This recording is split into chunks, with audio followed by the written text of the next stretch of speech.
যুক্তরাষ্ট্রের দেয়া যুদ্ধবিরতির প্রস্তাবে রাজি হয়েছে হিজবুল্লাহ ও লেবানন সরকার, তবে প্রস্তাবে সম্মতি মেলেনি ইসরায়েলের পক্ষ থেকে।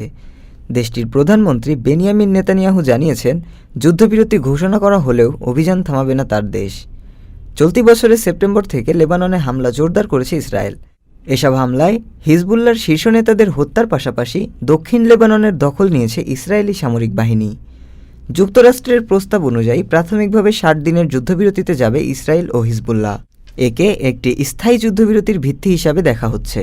প্রস্তাবে বলা হয়, ইসরায়েল সংলগ্ন দক্ষিণ লেবানন, বিশেষ করে লিতালি নদীর দক্ষিণে হিজবুল্লাহর কোনো অবস্থান থাকবে না। সেখানে সশস্ত্র গোষ্ঠী বলতে কেবল লেবাননের সেনাবাহিনী ও জাতিসংঘের শান্তিরক্ষীরা অবস্থান করতে পারবে। প্রস্তাবে ইসরায়েলি বাহিনীকেও দক্ষিণ লেবানন থেকে সরিয়ে আনার কথা বলা হয়েছে। এই যুদ্ধবিরতি নিয়ে আলোচনা করতে আজ বৈরুতে পৌঁছেছেন মার্কিন দূত অ্যামোস হোচস্টাইন। গতকাল সোমবার ইসরায়েলের পার্লামেন্টে দেওয়া এক বক্তৃতায় নেতানিয়াহু বলেন, কাগজে কি থাকবে সেটা গুরুত্বপূর্ণ নয়। কাগজে সই করা হলেও আমাদের উত্তরে আক্রমণ চালিয়ে যেতে হবে। যুদ্ধবিরতি ঘোষণা করা হলেও সেটি মানার নিশ্চয়তা দিতে পারছি না। ডেস্ক রিপোর্ট, আজ বার্তা, ঢাকা।